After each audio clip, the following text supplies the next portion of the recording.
Euzubillahimineşşeytanirracim. Bismillahirrahmanirrahim. Rabbi şrah li sadri ve yessir li emri ve hlul min lisani yefkahu kavli.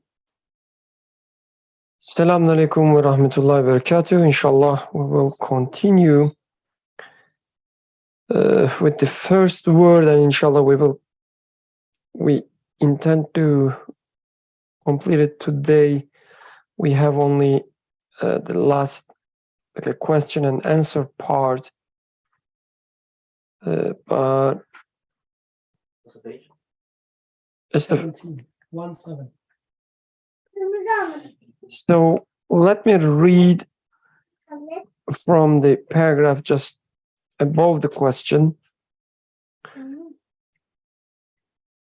But actually, since this is like the fifth week, we've been studying the first word, so there must be a lot of things that we discussed, and I need someone to summarize it for us.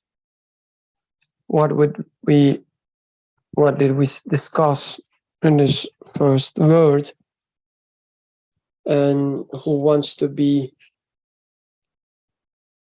our speaker?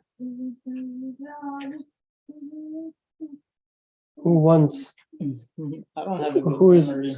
Who is the volunteer? I don't have a good memory. Okay, we all know Zarin has a good memory, inshallah. So if you can, hand the microphone to her, inshallah. I also don't have that great of a memory, but I will try. So in the first word, what we've been talking about, we started off with discussing Bismillah in the name of God and sort of what it means to do something in the name of God. And so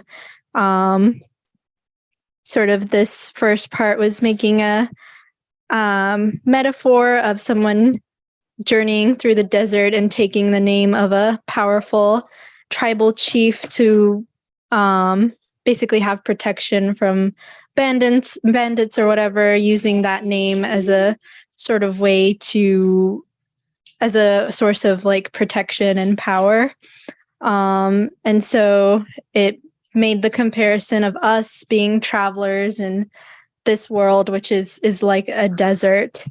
And then sort of in the second part, we discussed how all things in the end act in, all things say Bismillah in the name of God. So we kind of talked about, how do these things like act in the name of God. And we discussed sort of how just the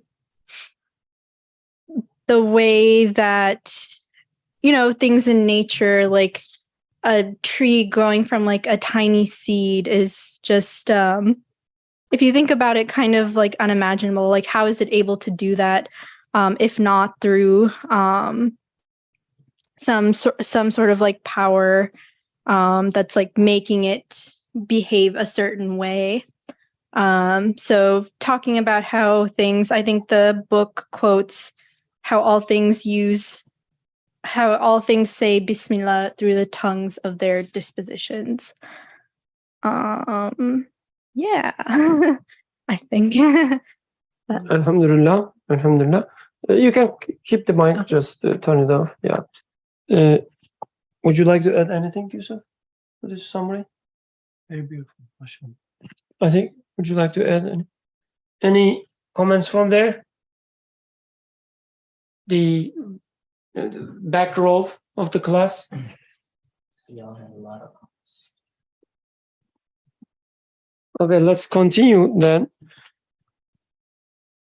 So the text says, since all things say in the name of God and bearing God's bounties in God's name,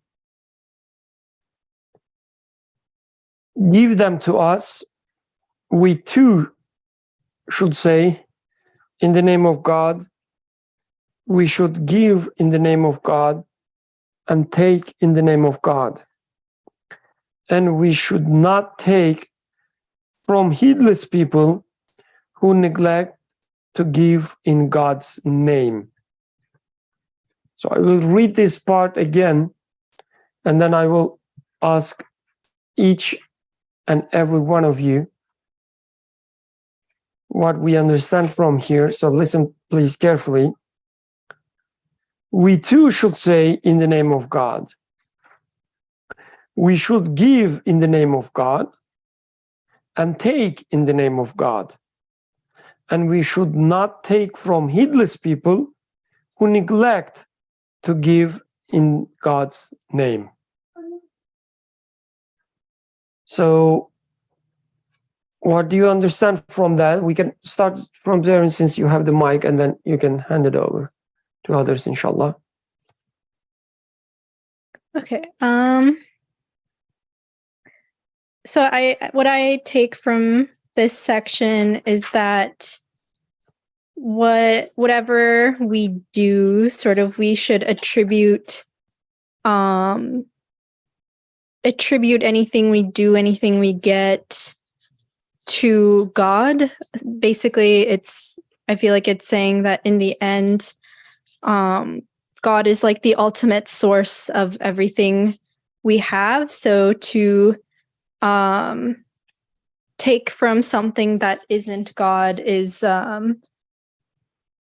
at the end of the day won't bring us any benefit, which is what I sort of take. One example, I guess, that I was thinking of was maybe, so today I was preparing for a talk to give.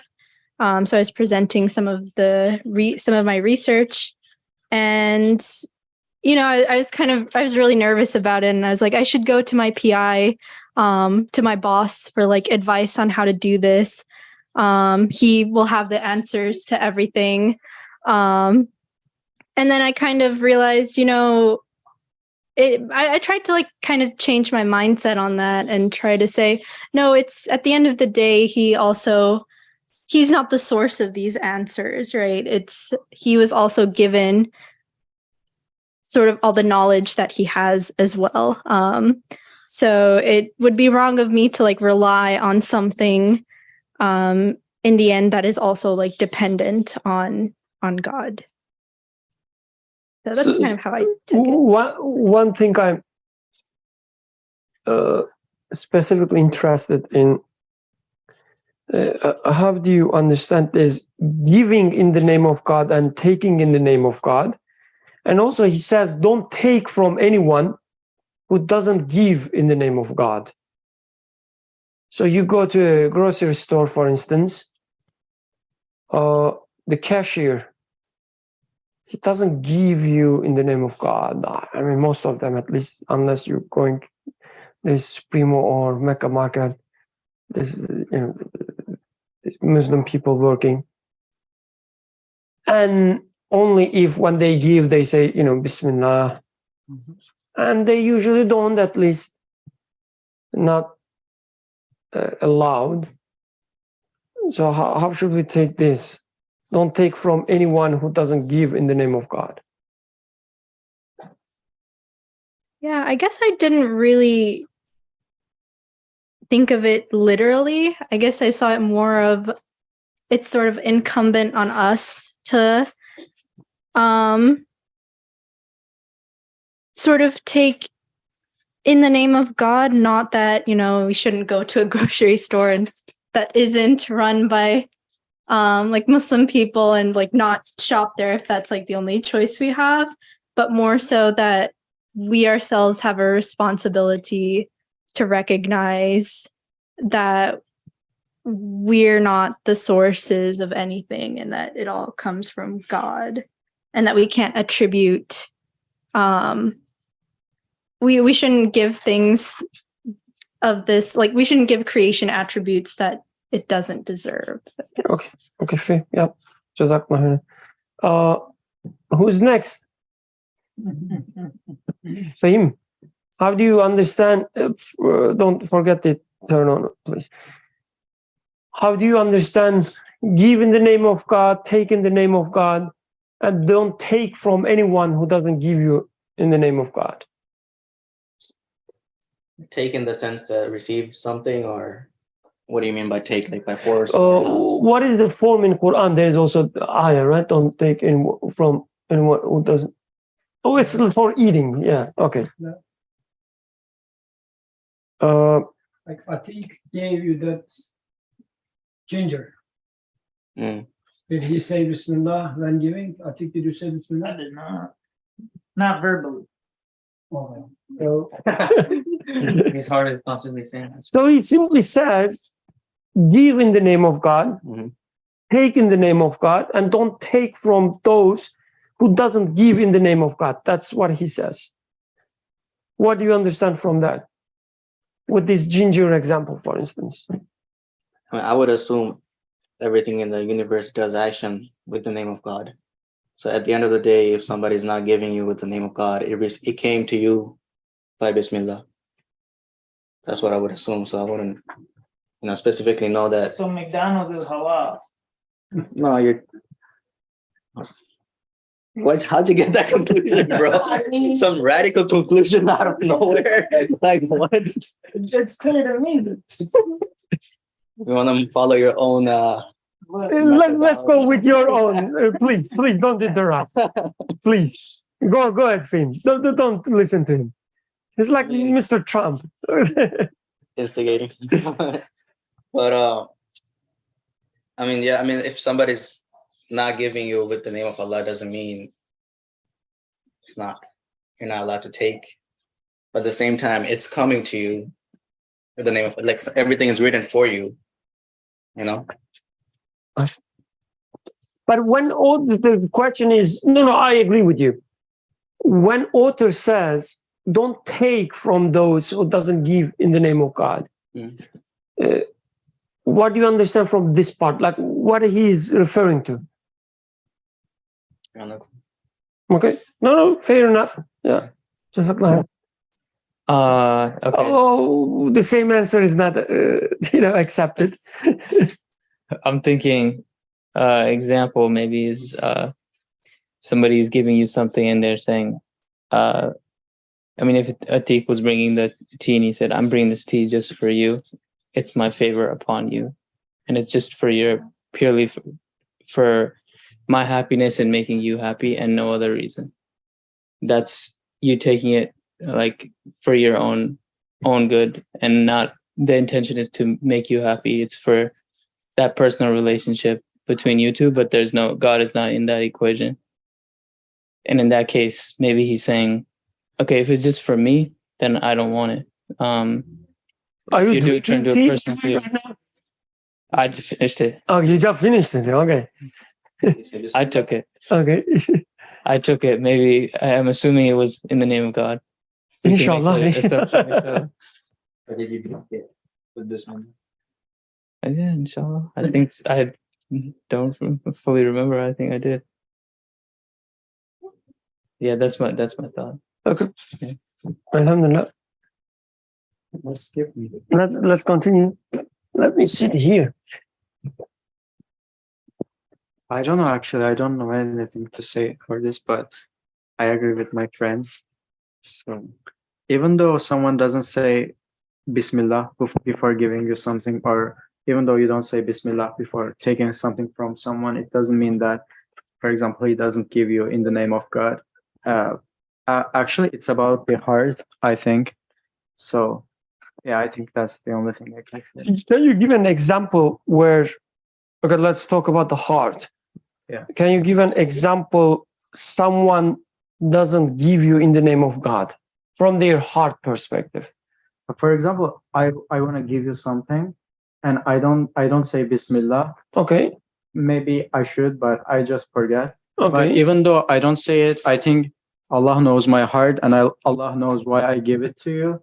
Maybe I do it for, I don't know if it's the right thing to say, but gaining the Allah's favor, pleasure, yeah. Maybe I'm giving it to you for this. So it's all about the intention, I think. No, I understand.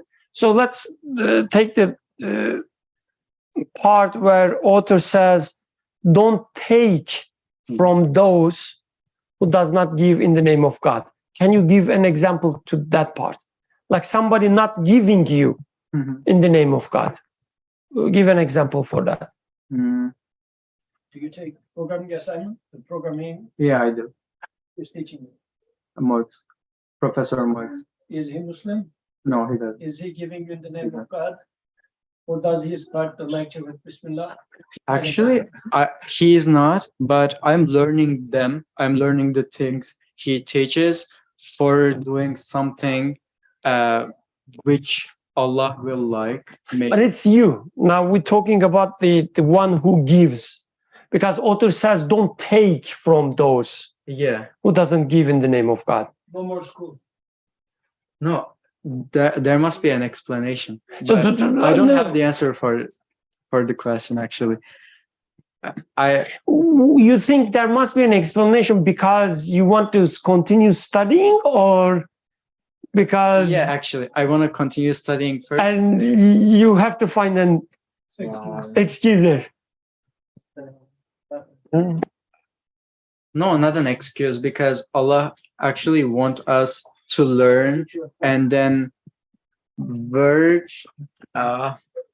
This is too hard, actually. I have never thought about it. No, that's okay. That's okay. Yeah.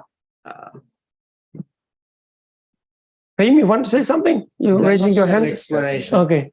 There I must see. be an explanation, but I don't know what's it. 100%. Oh, he cannot escape. It's your turn now, Raman.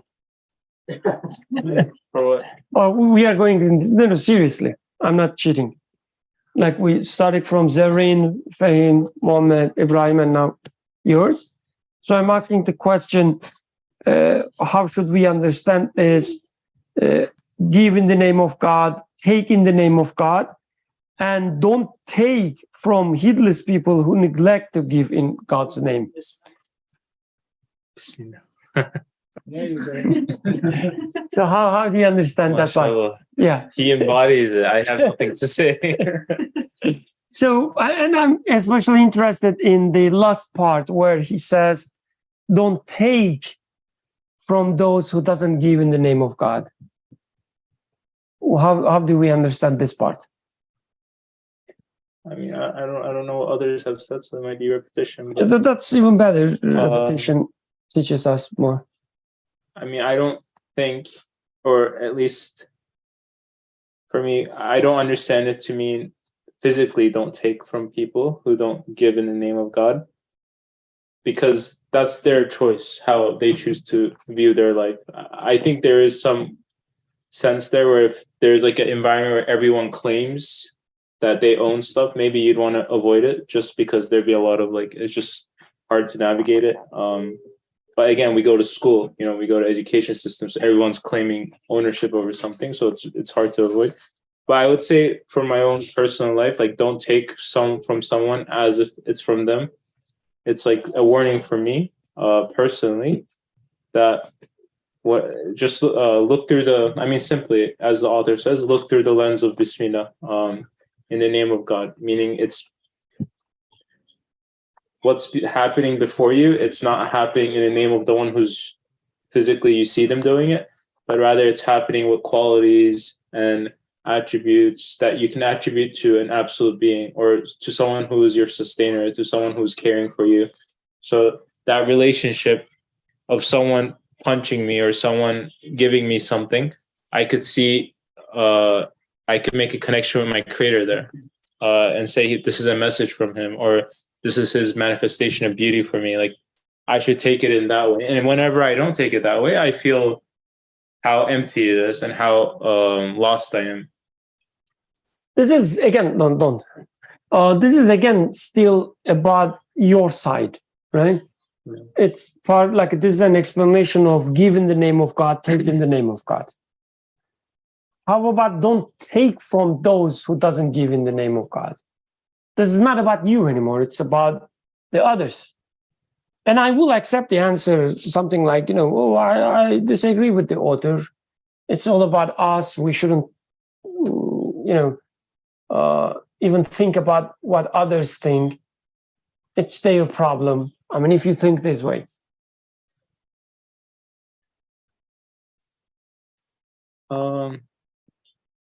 I see what you're saying, and I'm not sure if the author is trying to say that. Because, like, as I said, I think, like, for example, if Brother Yusuf, whenever I met him, he was always like, "Yeah, I'm amazing. I do everything. He does. I own wealth." If Oh, he said okay, like okay, this, yeah. eventually I'd be like, okay, I don't want to hang out with this guy because he's teaching me or reflecting a worldview which brings me pain. I don't want that worldview in my life, so I would avoid him. So maybe that's what it means. Okay, yeah, okay, makes sense. I think, would you like to? Yeah. Fine. So I got to clarify in what's name or in whose name I make this tea.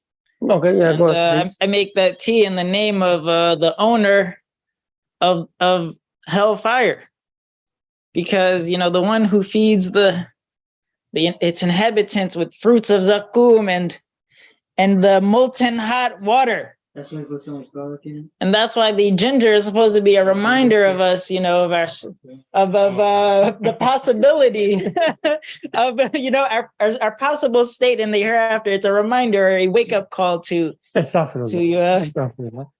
okay, subhanallah. Anyways, I think the last part, where we should not take from heedless people who neglect to give in God's name. To me, what I understand that to be is, you know, maybe our heedless society, right? What are the values and, you know, communications that's going on, whether through news, TV, through dialogue, or just interacting with individuals who subscribe to, I don't know, just whatever popular status quo things. And so are we conscious of what we are taking, right? Is there a taking in watching a show, or is there a giving, or what is going on? I would argue there is. Yeah. So, no, this way. This way. It's Yusuf's turn now, inshallah. Yes, I think Atik's point was very important. Am I aware of what I am letting in? Because if somebody gives it in his own name and I'm not careful when I take it, because it's putting a stand. By not taking it, I am actually saying that you are a thief and you are giving me something that do not belong to you. So am I aware of that in the first place? Or do I see that person as, let's say, it might be giving wisdom, right? This is a supervised person, he is speaking, but he is sharing his own wisdom. And I am in need of wisdom, that's right. But do I admire that person because he's a wise person? Or do I see him as a thief because he is, I mean, I'm not denying that what he shares is wisdom, but he is sharing it as if it is his wisdom. So in terms of personality, there is something very wrong going on in there. So by putting that stand, at least it's a, first of all, consciousness for myself. Second of all, it might be a way to communicate it with the other person, saying that there's something wrong in this case going on in here.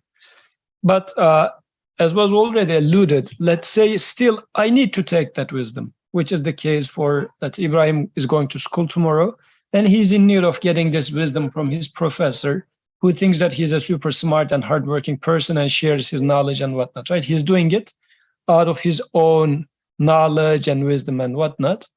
And Ibrahim needs to take that knowledge. So I guess then at this moment, like, I have to take it. We are at the moment of I have to take whatever that guy gives me.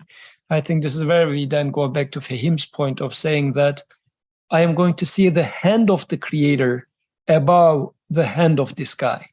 Because the guy is apparently giving by his hand to me, but behind his hand, I should be seeing, actually, it's my creator who gives it to me. This person, without being or out of his heedlessness, he thinks that he himself is giving it to me, but in reality, my creator is giving to me. Because at some point, my uncle was the person who distributes salary to workers in a company. So whenever such a thing comes, I remember of him. So they give him all that money and he goes to the factory. And I was imagining this to be maybe from my childhood days. I was imagining him to have a table somewhere in the middle of the factory and people just go in the line and just he hands them over their money. Probably that was the, yeah. Might be the case. It's an apricot factory, so it's really hand labor. So in this case, for example, if my uncle was giving it in his own name and then expecting some thanks and flattering from people, my uncle would be a thief in this case because it was the boss's money, not his money. So he shouldn't be giving it in his name and expecting people's favor to him, right? So in this case, not taking from this man is literally an important thing for me to be self-aware and also to remind the person like you're a thief. But apart from that, let's say I need to get that money to buy bread for my family and whatnot. So I will take it, but I will see the heedlessness of the guy, and behind the hands of my uncle, I would see the hand of the boss. If I do that, then it becomes, again, taking in the name. I didn't take from his hand, actually, in this case. Still, I am taking it from the boss's hand, although literally I am taking it from my uncle's hand, but I'm not taking it from his hand. Deep inside, I know that I'm taking it from the boss.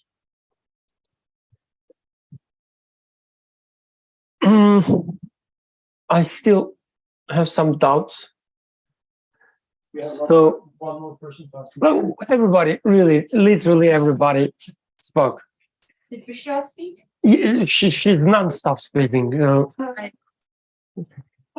so the part, I'm not still content with is like with your example as well. You're taking it from his perspective to your perspective and applying actually the first part of the sentence. The author says, don't take in the name of God. And you are saying that, even the guy doesn't give in his name, I will take in the name of God. But the author clearly says, don't take from those who doesn't give in the name of God. It doesn't say, even if they give in the name, even if they don't give in the name of God, take it in the name of God. He doesn't say that. So you want to say something? I think I'll let you finish. I want to hear. All right, I'm done. No, seriously. But that's all. Everyone talked so long. And Oh no, I can talk. No worries, but yeah, go ahead. no, I think just one way I see what you're saying. Like, don't take from those who don't give in the name of God. Physically, I don't know how, but for example, I have a boss, and sometimes he says things like, "Yeah, you're gonna do this, and you'll conquer it, and it'll feel good," or something. He's like, "Yeah, when you conquer it, you'll have like this rush of like joy or euphoria because you were able to solve it." So he's giving from his own, obviously not from a place of God, because it's about conquering. It's about, oh, I'm amazing. So I don't take it. I block the door the second he says that. I'm like, okay, I just nod my head. I could see that as one example. And it's already lost in my mind now that whenever he tells me things, he has this mindset of conquering, or it's a mindset I don't want. So I just kind of block the door whenever he gives advice. That's maybe one way of how not. No, that's a great example that fits the bill. I think that's the good example. Not a apricot factory. But when it comes to money, real thing, we are only reluctant to taking advice anyway. We know enough, right? But money, what am I going to do with the money? Oh, Suhaib, please go ahead. And try to give an example, like a monetary example, please. Assalamualaikum. It's interesting. Nursi is a type of guy. He doesn't, like he says elsewhere, he doesn't like to take gifts from people. So I think maybe that plays into what he's saying here, and that ideally or realistically, I, in some sense, would agree with him in that it's like what Abdul Rahman was saying. Yeah, if first, like the non-monetary or non-physical sense, somebody gives me some advice or some knowledge per se, or some information, like a teacher, I don't take his or her mindset or perspective on things. I take my own. So I don't take that heedlessness aspect. But and in terms of also, like, let's say practical, something that's practical, like money or some sort of object. To some extent, it's I you know like I said, I think it sort of plays into sort of his outlook on life, in that I don't know how else to understand other than he would rather not rely on people that are heedless, or to some extent where he would feel indebted to them because they are heedless of in whose name they're giving it to him. So they would feel obligated to maybe, tell him what to do or what to say or how to think, or what to do with what they're giving him.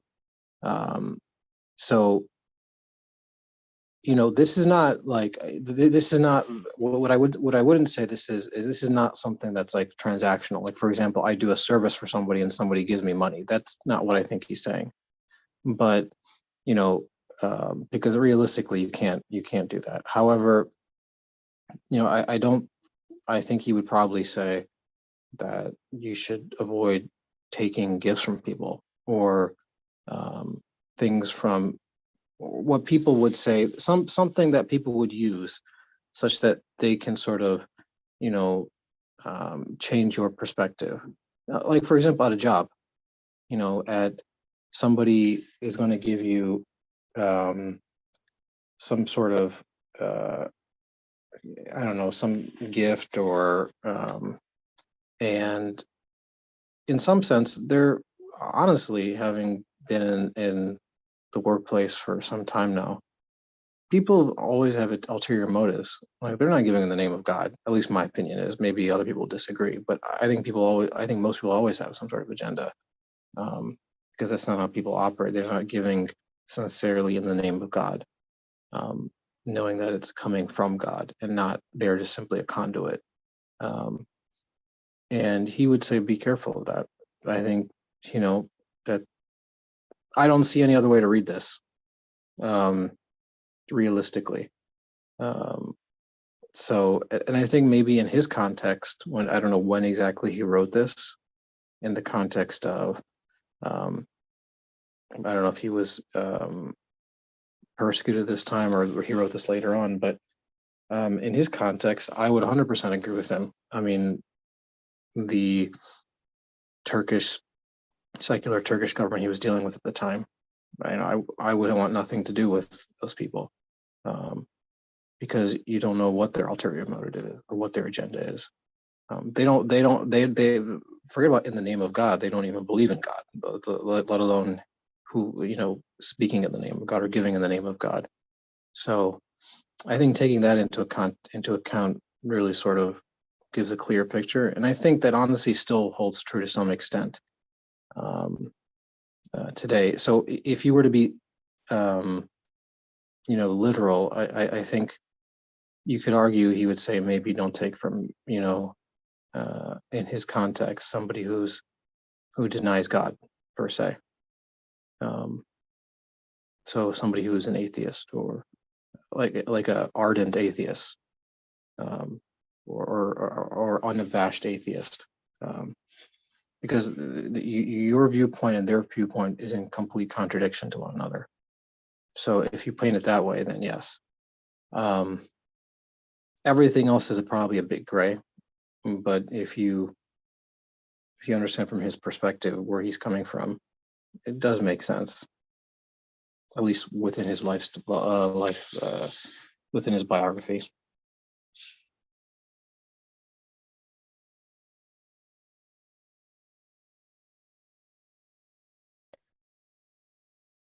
Thank you, Jazakallah khairan. Okay, so let's start from the easy part then, since everybody seems to be having a difficulty with this, not taking from those, except, sorry? Still didn't get your answer? Abdurrahman gave a good answer. He's the only one who doesn't take from those, who doesn't give in the name of God. It seems everybody else, they don't even care. As long as it's a good thing they receive. I did. I even give it like a long prayer, right? The dua. Let's start from there. Like, don't like give in the name of God. How do you, or do you give in the name of God? So Aisha, for instance, when you give, you are part of the discussion. So yeah, alhamdulillah. So when you, so, don't worry. You don't have to answer like this. Everybody has this freedom. When you give, for instance, Only she does. She has the freedom. I should have just practiced her freedom not to talk. So yeah. Yeah, fight for.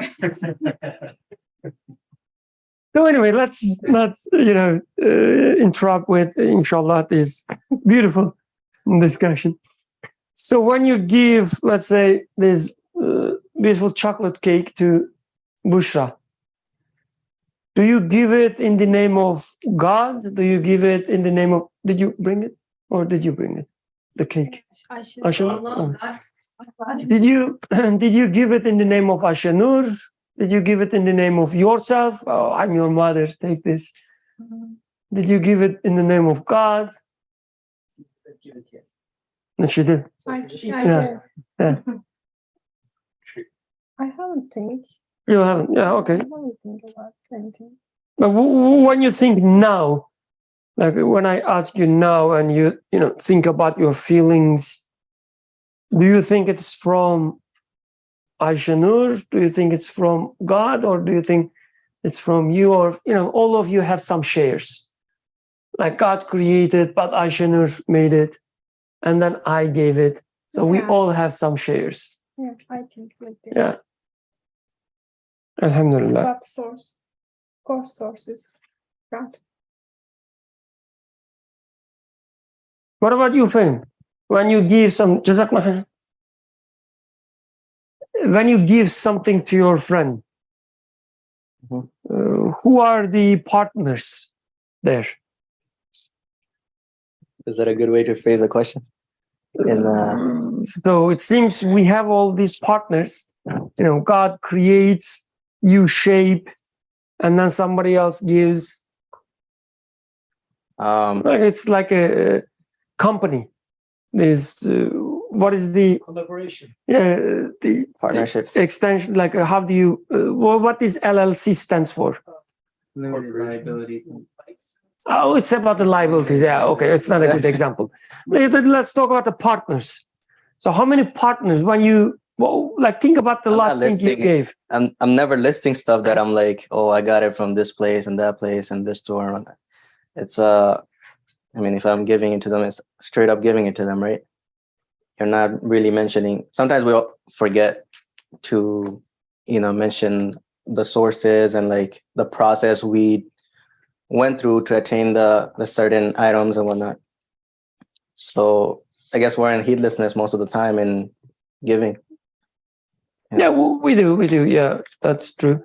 When you give charity, to mosque, for instance, you pray your Jummah prayer, and then the guy at the exit, it says sadaqah for jamia, and then you give, I don't know, $50.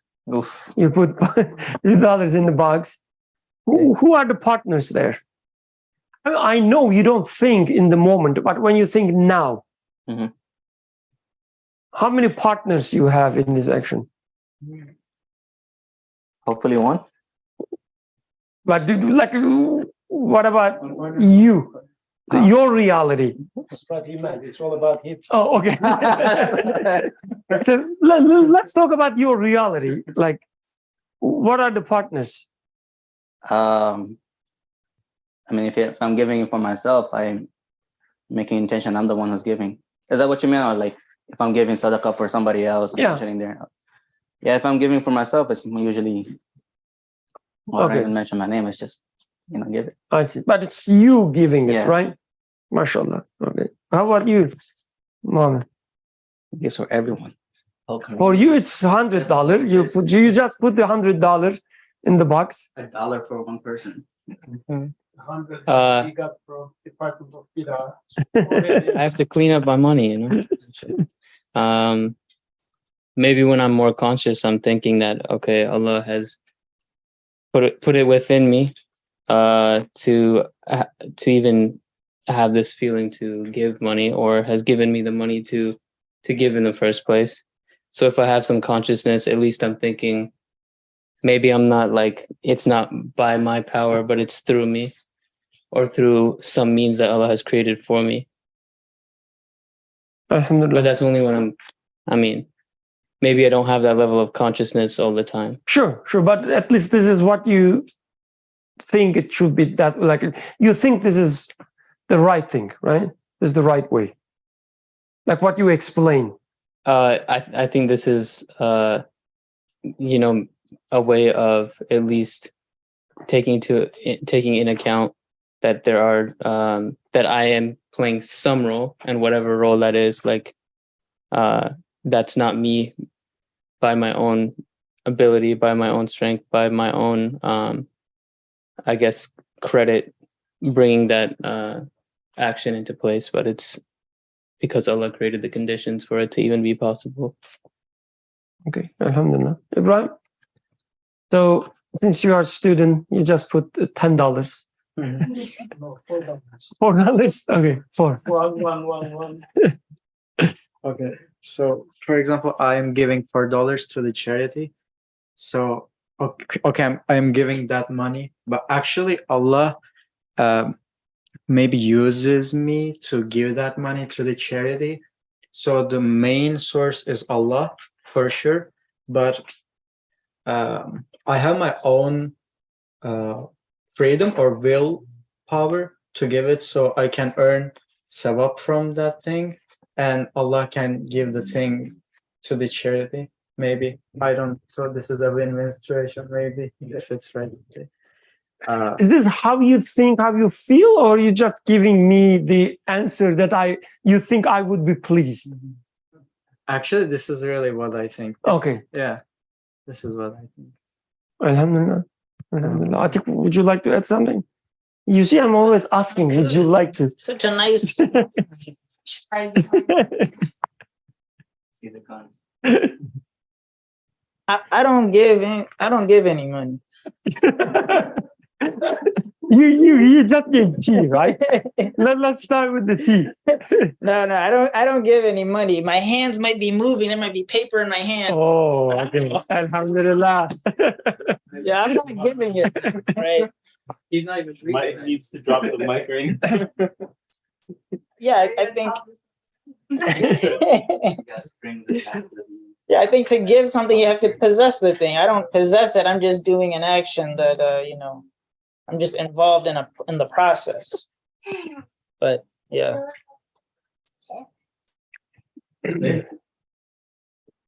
What more should he say? Would you like to add anything?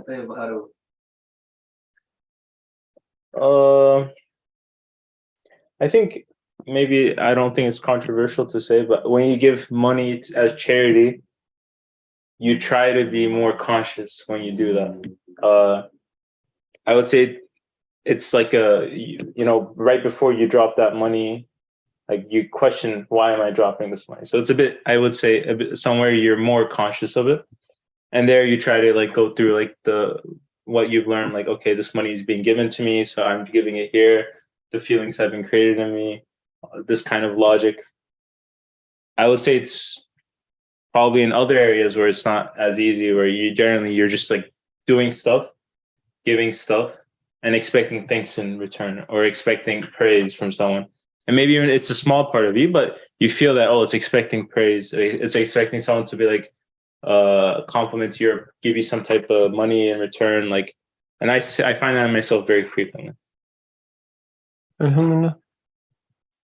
And some of us, they're ready to speak, they're to jump on the microphone. Yes, I cannot drop the mic because it's expensive. So You can, in the name of Allah. $200, man. Come on. With the name of Allah. Okay, let's continue. Let's continue. Okay. So I was trying to think of it in reverse. How would I know if I am doing it in my own name or in God's name? So let's say I gave Abdurrahman $50,000 for loan, interest-free loan. Okay, and so eventually he's going to pay it back to me and whatnot. And let's say he pays it back, so I got my money back. But then one day, Abdurrahman behaves in a way that I wouldn't like him to behave. If I am getting shocked and just getting upset about this and how dare he behaves like this to me, for example, if that sort of a feeling arises in me, then I should go back and question myself, why do I expect him to not upset me? Because I gave him that loan. So then that means I think I gave that loan. It's not like it was not Qardan Hassan and it was not the creator. It was creator's money and I was just intermediary. I had some share in there. That's why I'm expecting somewhat of a return, and return not in the sense of not money, not favor, anything. Just in terms of a behavior, I was expecting him not to behave me like this, right? So me being upset about him in this case means actually I gave it for my name, at least partially. So being upset in this case is an indication that, or could be a test, litmus test for me to say, am I giving or did I give? I guess it can be looking at the past, I can question myself, in whose name did I give it? And same thing could apply to children. Let's say you're raising children or you have friendships, and then you're becoming upset with your friend, becoming upset with your child, becoming upset with your parent and whatnot. In what sense this upsetness happening? So I think it is as if I am building up this friendship, let's say, and I put it from myself. It's my efforts. I am trying to preserve that friendship. I make a lot of investment in there. And this friendship is staying tight because of me. If this is my understanding, then actually I am not giving in the name of the creator. It's all about me. I am building it up. And then when my friend just acts in a way that it starts damaging it, I take offense from here, because in the first place, I thought I was the one who is doing it. I was the one who was giving it. So I guess this disturbances in general might be a good test for me to see whether I am doing it in the name of the creator or I am doing it on my own name. This is why when you give $50 to the mosque and then the masjid starts behaving in a different way, then I didn't support you guys to do it like this. Could be another way to think about it. I don't know. So which reminded me this tradition in Turkey. I mean, it was this way, at least in the old times. I'm not sure about now. It's been a while I haven't attended any weddings. So when you attend a wedding, there's this ceremony of giving some money. Some people put some, like in Turkey, it's common to attach a gold, like a small piece of gold, to what is it called? Bride and groom and bride. And when families do that, they, usually take a note. I gave that much money to this family, and the one that receives also take notes. Atik gave me that much, Abdurrahman gave me that much. They wouldn't do it, like showingly, but in the background, they would take these notes. And if, for instance, Abdurrahman gave me $200 during my wedding, when I attend his wedding, I'm supposed to give him at least, $200. So I guess we, as you said, we take life in this way.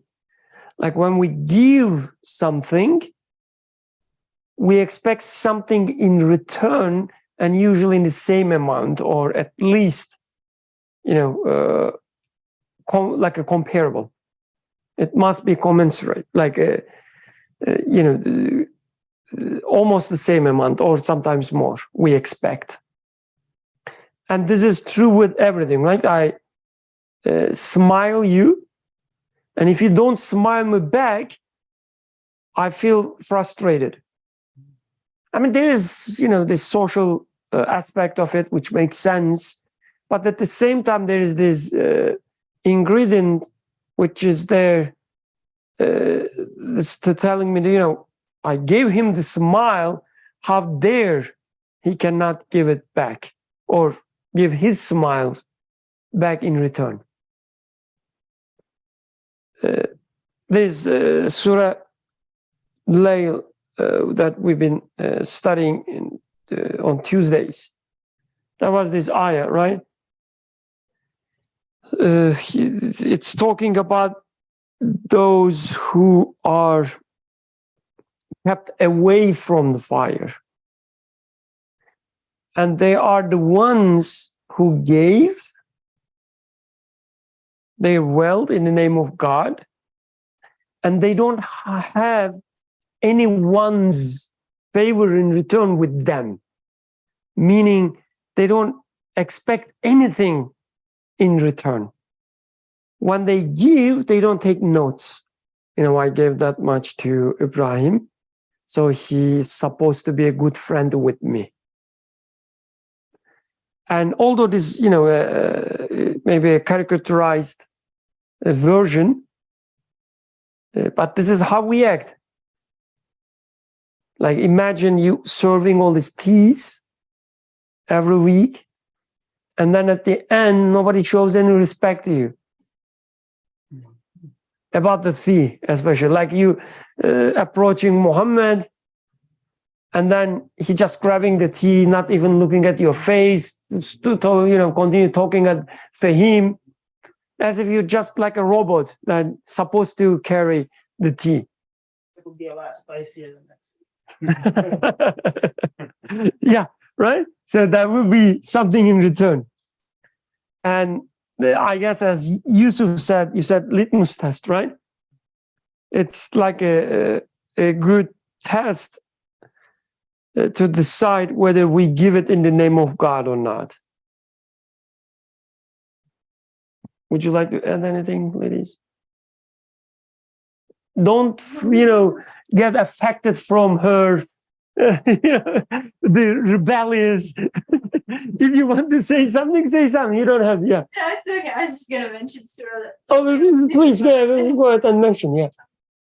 You already covered most of it. So, yeah, I was just gonna mention that part too, where it's where it talks about, like you said, those who are kept away from the fire, those who give away their wealth only to purify themselves and to seek the pleasure of their Lord, and not to do it, not to receive any like favors from anyone.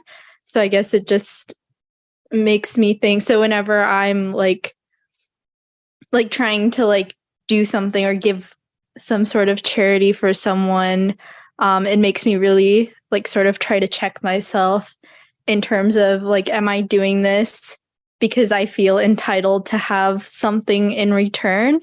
So for example, if I like say buy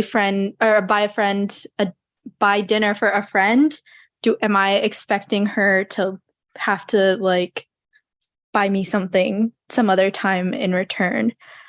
So I think it's like, as you were saying, it's like not trying to let go of that entitlement, which can be difficult because sometimes we just do it unconsciously.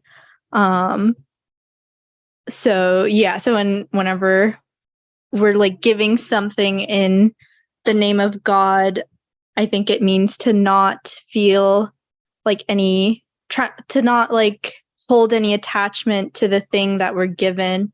So as to like not give it like a value that it doesn't deserve to have, I guess. And so for the opposite of like feeling entitlement, maybe feeling gratitude instead. My creator gave me this so that I can like share this wealth, and that would be pleasing to him. So would you like to add something? Oh, you can keep it. Oh,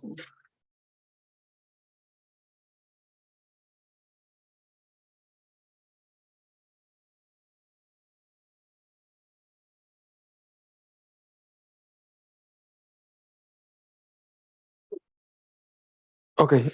So I've been talking with the closed mic.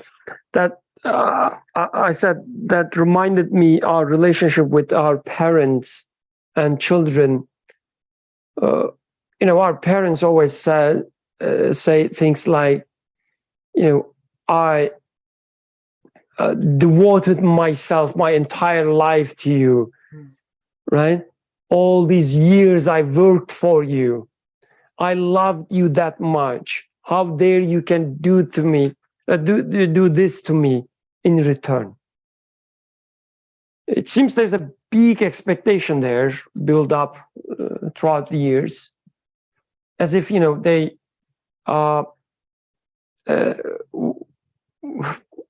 when you put money in the bank, deposit. Yes, that's the word.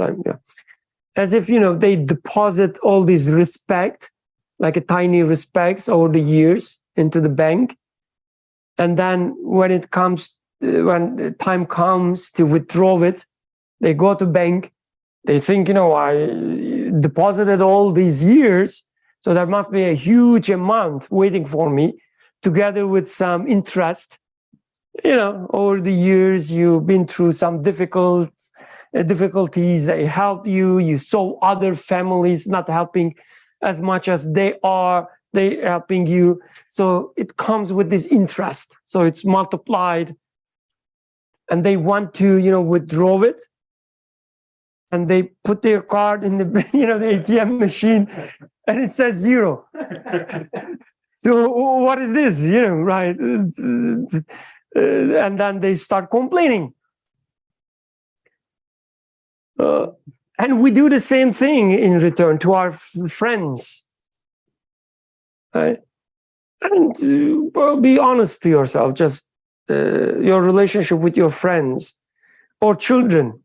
Sometimes I put her to sleep.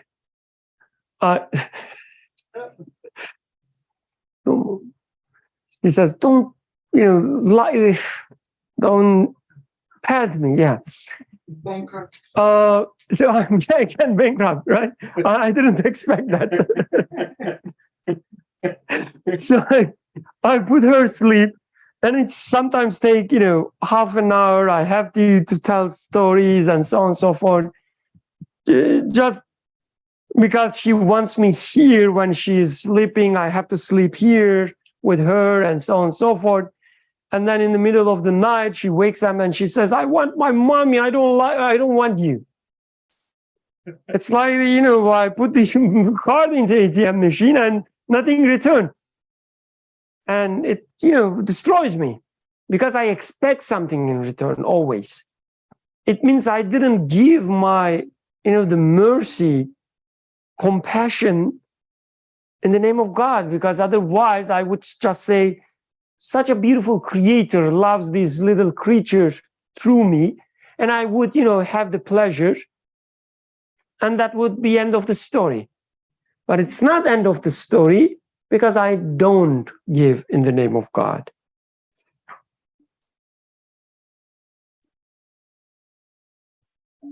Okay, anything else? So just one thing. So in another part, Nursi again mentions this topic, and there he refers to the verse that you mentioned, where the verse is saying, فَلَا تَأْكُلْ مِمَّا لَمْ يُذْكَرِ اسْمُ اللَّهِ عَلَيْهِ, and do not eat those. The literal translation is upon which God's name is not pronounced. This is how it is generally understood, and this is one of the verses that the rule of do not eat meat which is not slaughtered in the name of the Creator is being extracted from. But author also says this can also be read figuratively, because since the verse is talking about lam yudhkar, he says, read it as, do not eat those that do not remind you the Creator. So if it's not going to remind you the Creator, then do not eat it. Because this is why it is created. It's created so that you remember the Creator. So if it's not reminding you the Creator, then don't get into an interaction with it. So in here, he is the same thing. He is saying that don't take from those who don't give in the name of the Creator, because giving in the name of the Creator means that person reminds you who the source is. If I am not being reminded of who the source is, I shouldn't be taking it. So that sort of a consciousness is what author is reminding. And I guess we can apply this, what you just said, to the last part. Don't take from heedless people who neglect to give in God's name. I guess we can also take it as, if you have in a relationship with someone and you clearly see that what it is being given to you, what is being offered to you is not in the name of God, then don't be part of this transaction. Like with this money example, for instance, it's not even his money, right? It's the workers' money. It's not even the boss money. It's their own money. So they have all the right to take it. From whether guy thinks it's his own money distributing or not, doesn't matter. It's their money. They already earned it in the eyes of God. But there are many things in life that doesn't belong to us, doesn't belong to the person who's giving, but the person is offering this thing to you in the name of his or her name. So it could be guidance, as you said. Somebody comes and try to tell you, give you some guidance, but you see that it's coming from not from the God's perspective, it's something else. Like somebody would say, would tell you that, oh, Birkan, you have to do good networking to become successful, right? So it's always not coming from the God's perspective. It's like just opposite. Don't take it. You don't have to take it. Don't take it. You don't have to, part of it. Be part of it. Somebody, offers you a favor, but you see in their eyes that they're doing it to please themselves or please you. Don't take it. You don't have to take it. So I guess there's this literal understanding of this sentence as well, and I guess we shouldn't neglect it. So how would I understand, like, for his example, let's say a professor who's not Muslim and you're learning in his class, what's like the understanding of that scenario?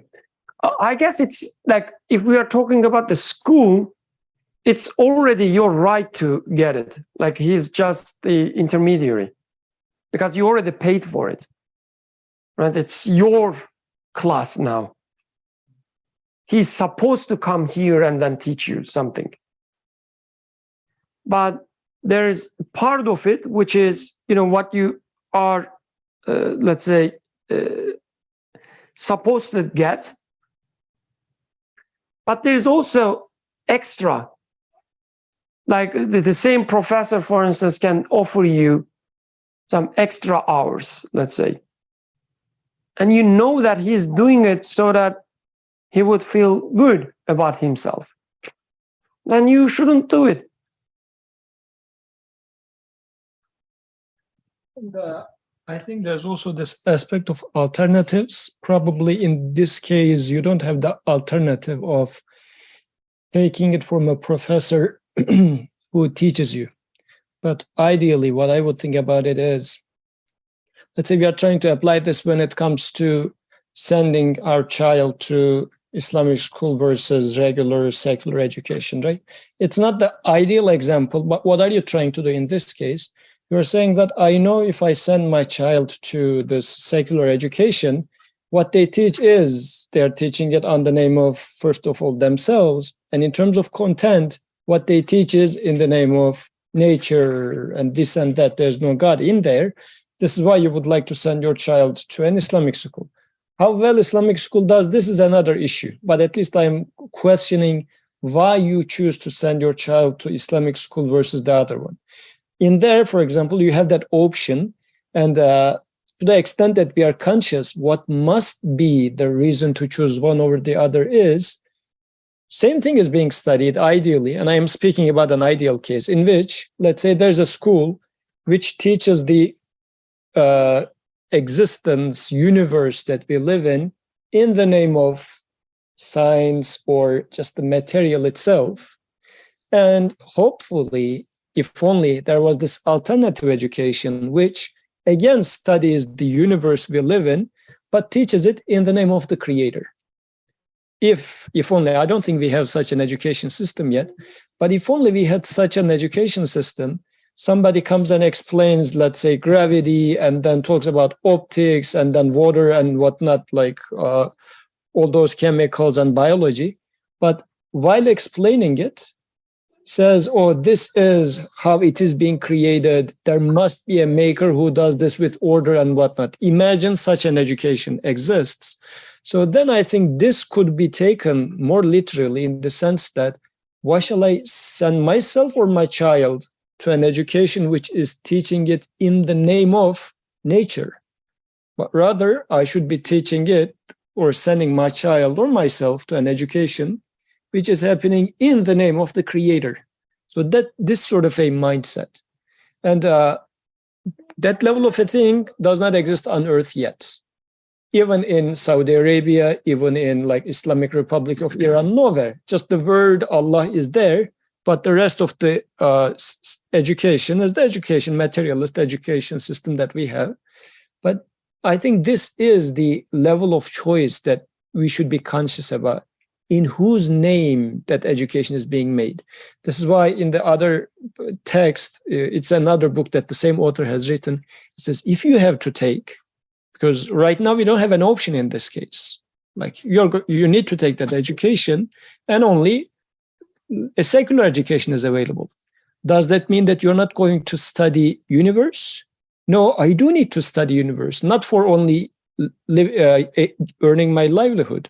Like studying the universe is, Iqra is the command of my creator. I have to study. But in the name of Bi-ismi Rabbik is now on my shoulders. I'm going to take the education from that guy, but I'm not going to take the interpretation from that guy. Because the interpretation the guy gives me is in the name of nature, in the name of it happens by itself, in the name of it is by chance, right? No, I'm not going to take that portion of it. I should now take it, oh, this is happening, gravity, optics, whatever, or life is happening, but then I need to read it in the name of the creator. This is how now, not literally, but figuratively, I'm going to read the second portion. Take it, do not take it from their hand.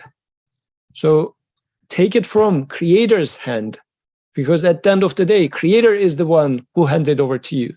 But this is, I think, in our practical case, this is how I have to read it. Otherwise, if I keep taking it to that extent literal, I mean, Brother Birkan was emphasizing it because there's a literal way of taking it, and it should be taken literally to a certain extent. But in this case, there's no other way.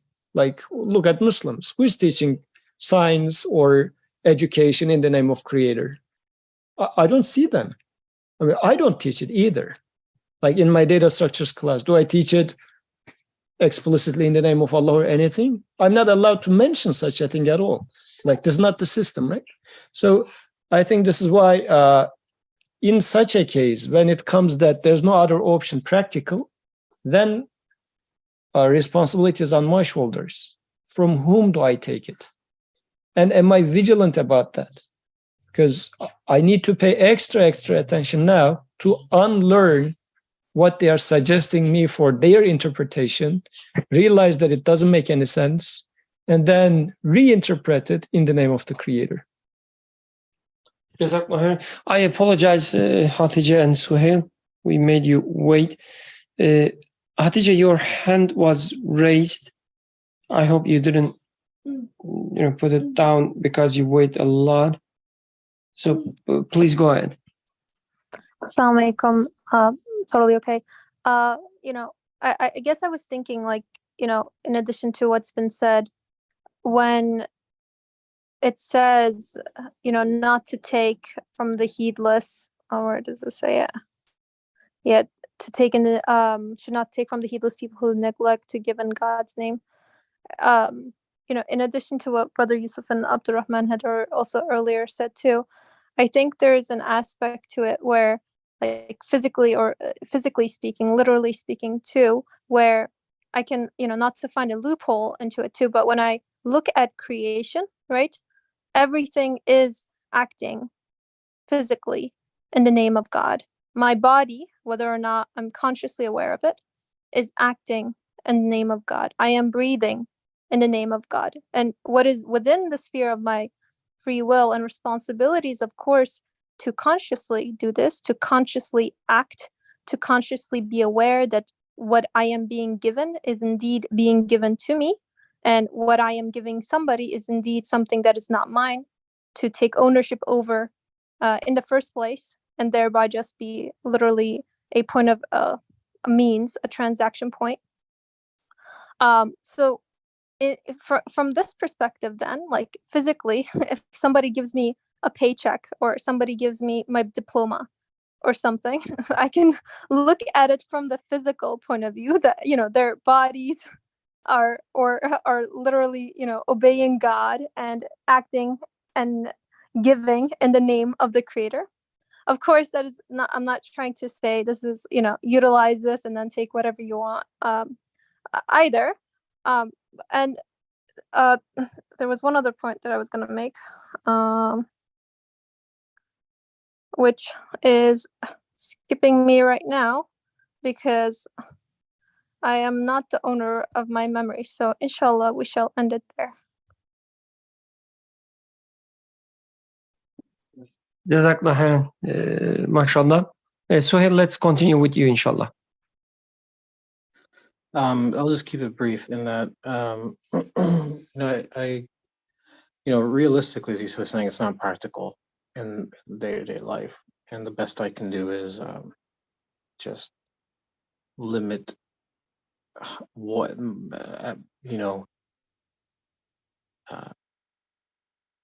in some sense, I can take something that has some sort of like external validation. For example, if somebody says, 1 + 1 = 2, okay, I can validate that. I can take that because he's not necessarily imposing his belief onto that reality because it's evident, but then his interpretation I don't have to take because that's heedlessness or his false interpretation of what that means. So I guess the meaningful aspect, this sort of intangible aspect of things, I can sort of is what's important here. But at the same time, though, I think about this practically. Yes, you can't. But at the same time, though, to some extent, like the the very fact that I do partake in it, even at that level, sort of, it's just my own thoughts, sort of legitimizes the system itself.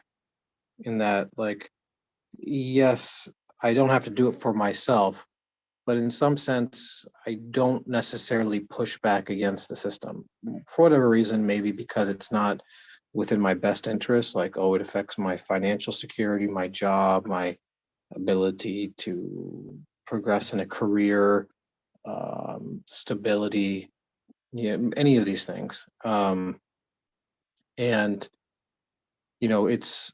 I guess it's personally convenient that I don't do any of those things.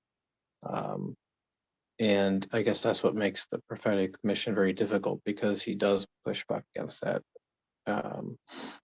So somebody may be giving me a false interpretation of reality. I guess my question is to myself, do I give my viewpoint in response? Like, why is it okay that in, let's say, there are some professors here in academic circles, it's okay, or some people in academia here, that it's okay for people to push, honestly, secular garbage down people's throats, but it's not okay for myself to present my own viewpoint.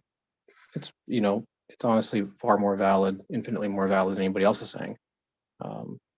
And it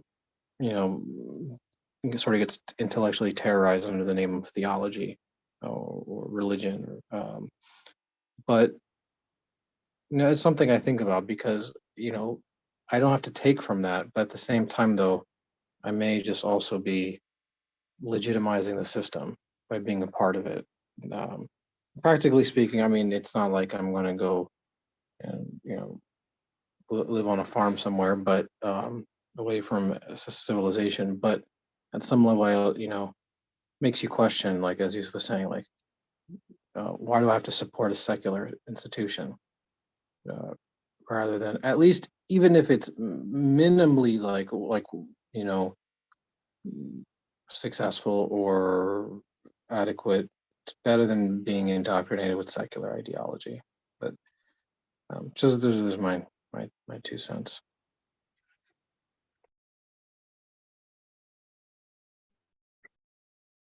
Also, it's all these reminded me, like, I guess maybe the one important point here is that we don't even care about these anymore. Like, we don't even care about in whose name this is being given to me, in whose name I'm giving. These are irrelevant to us. Like when we talk about, for instance, our children, all we care is whether they would get a good job or not. And we do this with pride, right? So we don't even care anymore. I'm just facilitating, their success, and that's all matters. They should earn good enough money. They should have a good job, a good marriage, a good the house to live in, and that's all we care. So we do everything in the name of this, the society system that we live in, and we accept it as it is. We don't even care. And when we read something like that, gave in the name of God, take in the name of God, don't take from those who doesn't give in the name of God, we have difficulty to understand it. We have difficulty to, even relate to it. Oh, Hatice, would you like to say something, because you raised your hand for a moment again, but I don't know if it's from. Yeah, I don't like the idea of my hand just being up in the air when someone is speaking. I know it's not very practical from a Zoom perspective, but don't take it personally when I bring it down. What I wanted to say was, I think practically speaking, it's given the circumstances of the society that we live in, it's impossible to be in a place, I think, where we can avoid taking from heedless people who neglect to give in God's name, even if we live in a farm or something. Like, where'd you get the farm? Whose land is it? You know, it brings, there's just, it's so deeply integrated into society that I think it would be impossible to function. However, I do think that there's also a difference, again, from just like the practical side point of view. I want to emphasize here that if my acceptance of something physical from somebody is also indicative of my acceptance of like the consciousness part of it, of like consciously submitting myself to that person, or accepting them as a source of, I don't know, power or whatever, prestige or something, right? Which I don't think is, I can't say it's common, perhaps not in day-to-day life, but I think it can be when there are like it, either in the author's life or I was speaking to somebody today, my mother, and she was telling me about like when she had to, like there were instances where, you know, when she was undergoing her university years, and you know there were injustices where, you know, the women were asked to literally take off their scarves in the middle of class, and the sort of like, you know, a physical acceptance of what the other person is asking you to do is also a sort of like the meaning side, the like a conscious acceptance, like accepting that that person has authority over you or has power over you, or they are the point of reference, or so, I don't know, has a sort of sovereignty over you. So I think in cases like, I guess perhaps more extreme cases that are not very frequent, and at least I can say my life, alhamdulillah, then I think in those cases, rejection of something someone is trying to give you and rejecting it is necessary in those cases when accepting of it is you know, a direct hit to your relationship with God. And then another sub point that I want to make, which might be a little unpopular, but I it's more of a nuance really. So not really too much. It's not really. I don't think I need to dwell on it too much. But you know, I've been created in a way where I do have expectations, and so if I, you know, to make the claim that when if I give in the name of God to somebody something, if I truly do it in the name of God, that I have no expectations, I don't know if I can say that that's fully truly human. And I'll just elaborate on what I mean by that. I think insofar as my relationship with God is concerned, I can be at peace with that situation regardless of how the other person responds or reacts. But I think in terms of like person to person relationship, I think those expectations are necessary. Otherwise, like it can easily turn into an abusive relationship too, regardless of who it is, because somebody can say, oh, well, aren't you doing it for the sake of God? Like, I don't have to do this, or, you know, do this or whatever back to you. So it can be misused. So I think that there's a nuance there that I felt might just a little bit of a highlight on it. Although it's not necessarily the main topic that we're talking about. Thank you. Thank you. So your sister shared a very radical point of view. You know, Her sister or my sister? your sister,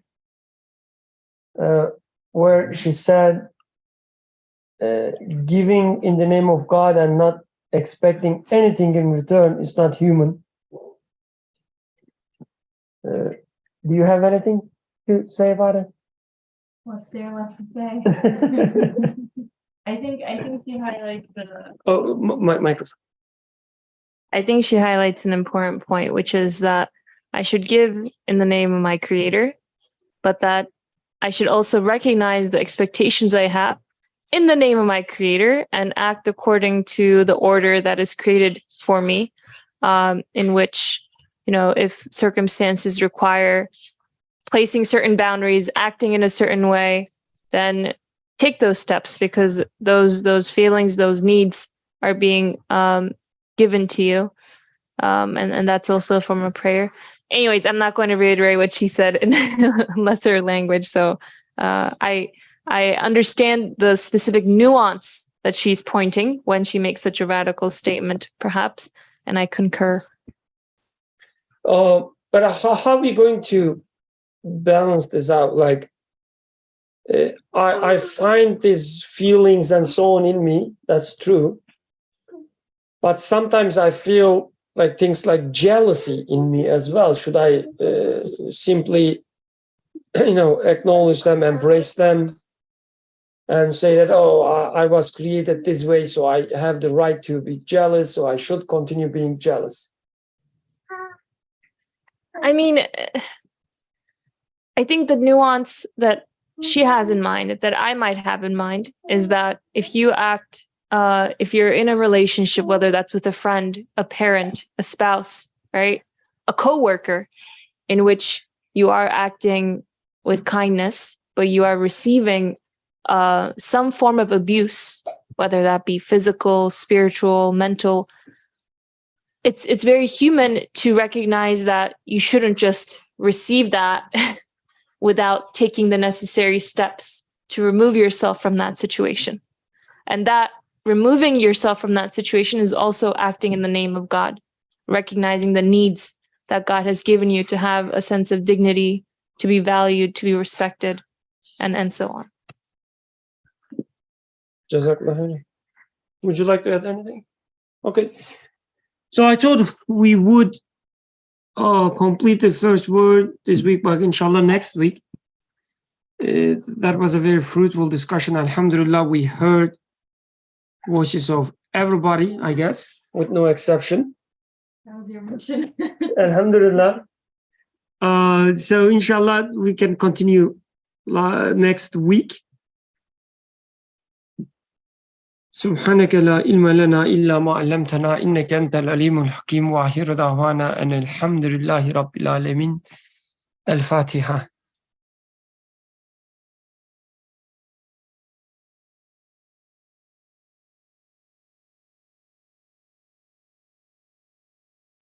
جزاك الله خير. السلام عليكم.